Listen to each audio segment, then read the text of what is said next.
Halo guys, gua perlu mem-warning teman-teman semua ya, para calon-calon konsultan pajak di luar sana yang masih gelap, yang masih melihat konsultan pajak itu dunia yang kayak gimana gitu ya. Nah, gua akan kasih tahu lu, apa sih yang bukan fungsi konsultan pajak, oke? Ini adalah yang bukan fungsi konsultan pajak. Jadi gini teman-teman ya, ini pendapat pribadi gua teman-teman ya, pendapat pribadi ya, bukan pendapat profesional ya. Jadi gini, yang bukan fungsi konsultan pajak, yang pertama nih ya, mengurusin DJP online klien, oke, ngurusin password DJP online, bayar e-billing, ngurusin laporan pajak, dan sebagainya gitu ya. Itu bukan kerjaan si konsultan pajak, teman-teman ya, terlalu mahal konsultan pajak kalau buat ngerjain seperti itu, oke. Makanya gue bilang kemarin tuh, yang DJP katanya tuh Cortex apa itu yang mau mengurusin urusan hubungan klien dengan konsultan pajak, itu kurang kurang kerjaan gitu ya, kurang kerjaan DJP itu ya. Sampai katanya dia mau ngurusin password login-nya DJP online mau dibikin terpisah untuk konsultan pajak. Itu pun hanya konsultan pajak yang sudah terregister. Aduh, absurd banget itu aturannya. Coba deh bandingkan, ada nggak profesi lain yang begitu teman-teman? Pengacara, notaris, atau apa ya, BPJS, AHU. Ada nggak yang begituan? Ada nggak yang negara mengintervensi hubungan antara si klien dengan profesionalnya, dengan profesinya? Nggak ada teman-teman ya, nggak ada. Cuman DJP nih, cuman DJP yang kepo banget ya pengen tahu urusan hubungan antara konsultan pajak dengan kliennya. Aneh tuh DJP tuh, ya. Ini private business Bos, bukan bukan urusan DJP gitu ya. Oke. Yang pertama ya, konsultan pajak bukan kerjaannya ngurusin DJP online klien. Yang kedua, konsultan pajak itu tidak ngerjain yang namanya tes compliance, teman-teman ya. Tes compliance itu apa? Contoh, laporin PPh satu, laporin PPh tiga, laporin PPh, sewa, PPN, dan sebagainya ya. Itu kerjaan administrasi, teman-teman ya. Itu anak SMK, anak unyu-unyu gitu masih bisa teman-teman bisa ngerjain ya, gampang cuma ngetik-ngetik doang bisa, teman-teman ya. Jadi, tes compliance itu bukanlah kerjaan seorang profesi konsultan pajak. Walaupun di Indonesia memang banyak ya, ini sudah menjadi sebuah salah kaprah yang sudah berkelanjutan gitu, bahwa konsultan pajak mengerjakan tes compliance, padahal enggak, ya. Itu bukan bukan kerjaan utama seorang konsultan pajak. Tapi it's okay lah ya, banyak orang melakukan seperti itu. Yang ketiga, accounting service. Accounting service ya, salah kaprah nih orang Indonesia teman-teman ya. Jadi gini, accounting itu sudah ada satu jasa sendiri yang namanya KJA ya, Kantor Jasa Akuntan atau Accounting gitu ya. Itu punya lisensi khusus yang namanya accounting service. Jadi tidak bisa seorang konsultan pajak mengerjakan accounting service. Tetapi salah kaprah ini sudah terjadi berkelanjutan ya, di mana konsultan pajak tetap mengerjakan accounting service gitu ya. By the way, accounting tuh nggak sesimpel kita bayangkan, teman-teman ya. Jadi gini, accounting tuh sederhana, jurnal doang, debit kredit ya, tetapi it takes time gitu ya. Butuh waktu, butuh SDM, butuh ketelitian, yang penting waktu sih ya, untuk menginput satu persatu jurnalnya dengan benar. Ini yang tidak dimiliki oleh konsultan pajak. Konsultan pajak itu kan nggak punya waktu dan tidak punya SDM. Maksudnya SDM tuh kalaupun ada ya profesional gitu loh. Kalau kalau nggak profesional ya dia mesti meng-hire seorang anak SMA, anak SMK gitu ya, anak SMK yang ngerjain kerjaan teknis seperti ini, accounting service. Itu yang terjadi ya, itu yang terjadi pada banyak konsultan pajak di Indonesia, gitu kan. Padahal kerjaan konsultan pajak nggak begitu, oke. Nah, jadi 3 fungsi yang bukan fungsi konsultan pajak tetapi sudah salah kaprah di Indonesia. Yang pertama adalah ngurusin DJP online-nya klien ya, urusan-urusan DJP online.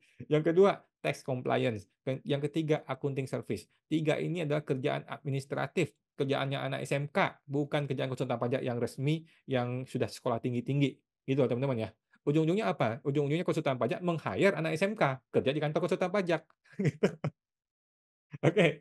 Nah, jadi apa dong kerjaan konsultan pajak? Oke, nah ini teman-teman ya, tapi ini pendapat pribadi gue teman-teman ya, jangan disalah artikan ya, bukan pendapat profesional. Yang pertama, namanya aja konsultan pajak. Konsultan pajak, namanya ya konsultan pajak ya, fungsinya adalah memberikan konsultasi perpajakan. Simple, teman-teman ya. Maksudnya gimana? Memberikan tax planning, memberikan problem solving, itulah fungsi konsultan pajak, ya kan? Jadi kalau kalau ada orang punya masalah perpajakan, ya kita memberikan konsultasi perpajakan, kita kasih dia solusi terhadap masalahnya dia.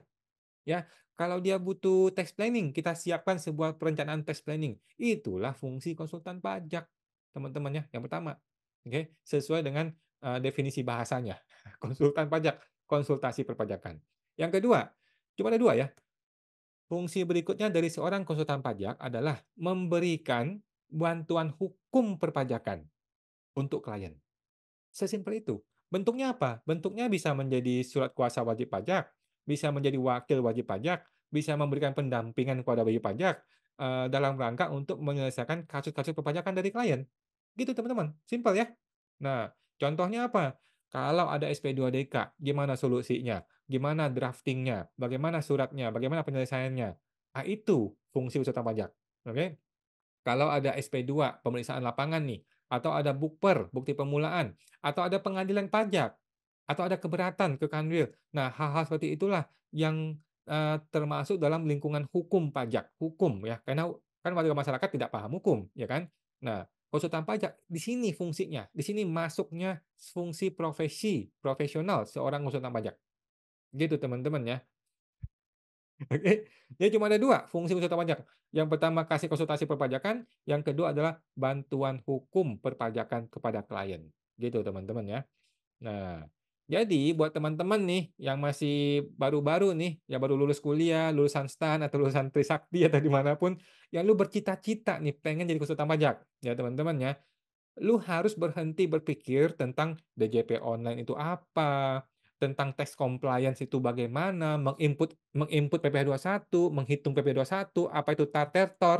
Bukan teman-teman ya, itu bukan fungsi konsultan pajak yang benar. Walaupun itu nanti akan mungkin jadi kerjaan lu, tetapi lu jangan fokus ke situ teman-teman ya, jangan fokus ke sana, oke. Satu DJP online, tidak ya. Yang kedua tidak tentang tax compliance, yang ketiga tentang accounting service, tidak, oke. Jadi lu tidak perlu menjadi seorang ahli akunting, teman-teman ya, karena bukan itu kerjaan utama seorang konsultan pajak, oke. Walaupun lu boleh mengerjakan itu, nggak ada masalah, silakan gitu ya. Nah, jadi itu adalah kesalahan yang sudah mendarah daging ya, bagi seorang konsultan pajak pemula, gitu. Di mana dari awal lu baru lulus kuliah, lu sudah mikir, "Bagaimana ya ilmu pajak ya? Gimana ya DJP online ya? Gimana ya bikin PPh 21 ya, 23 ya? Bikin e-Bupot lagi." Aduh, kerjaan teknis seperti itu ya. Laporan akunting, bikin jurnal-jurnal akunting, teman-teman ya. Itu itu bisa dikerjakan dan itu memang banyak dikerjakan, tetapi sebagai konsultan pajak pemula yang benar, kalau lu mau benar ya, lu jangan fokus ke sana, teman-teman ya. Lu boleh belajar ilmu itu, tetapi bukan di situ arahnya profesi lu ini, oke.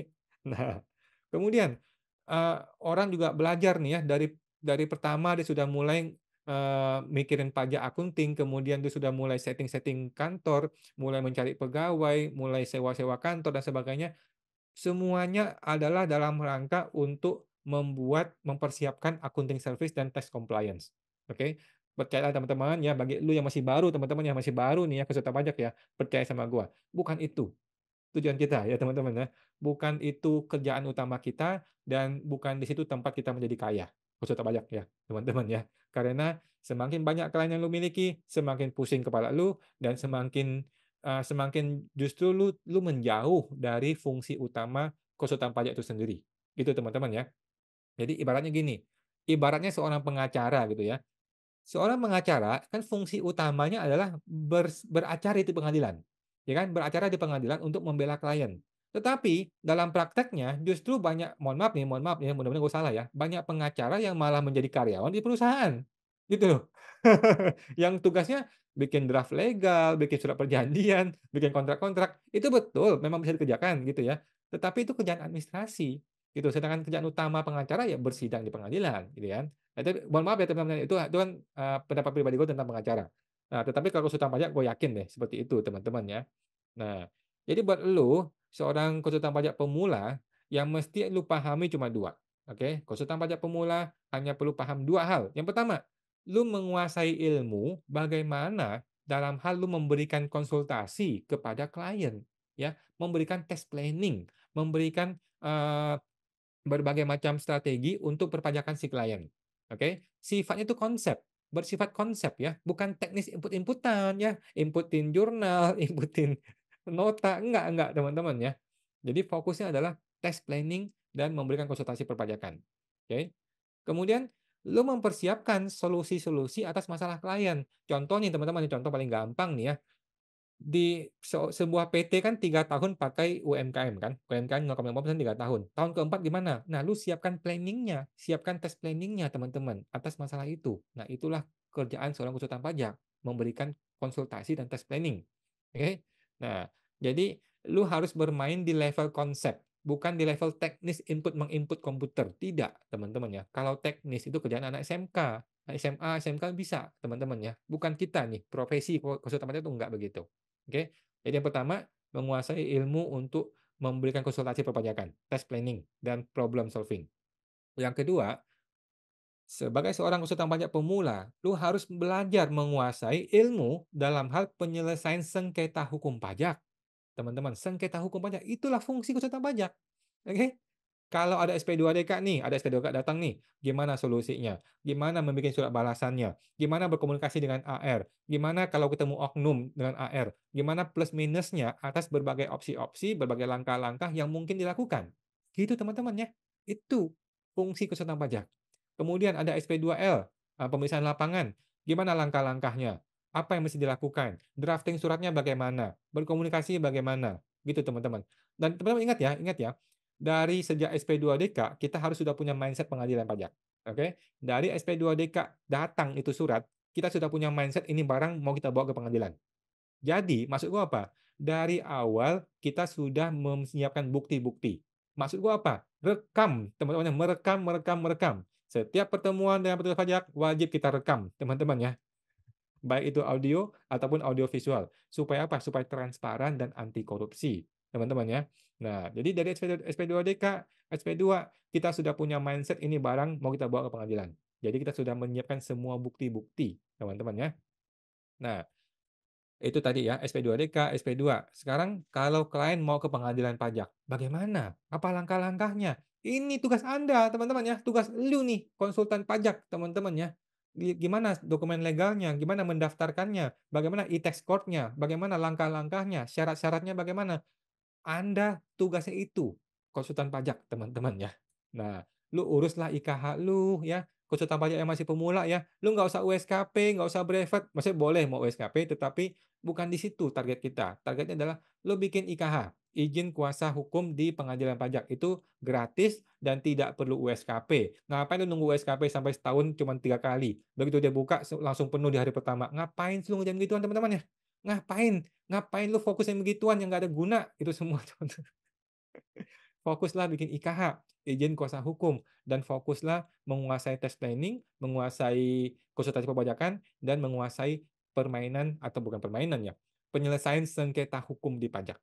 Gitu teman-teman. Dengan begitulah lu menjunjung tinggi profesi konsultan pajak. Lu sedang melaksanakan sebuah profesi yang sangat prestisius ya, yang sangat terhormat sebagai seorang konsultan pajak yang benar teman-teman ya. Gitu teman-teman. Oke teman-teman ya, untuk Anda pemula. Oke, sekarang gua mau jualan kelas nih sekarang. Lu yang masih pemula, yang masih baru lulus, atau masih SMA, kuliah gitu ya, atau konsultan pajak pemula, atau lu pengen resign dari kantor lu, pengen berbisnis di dunia pajak gitu ya.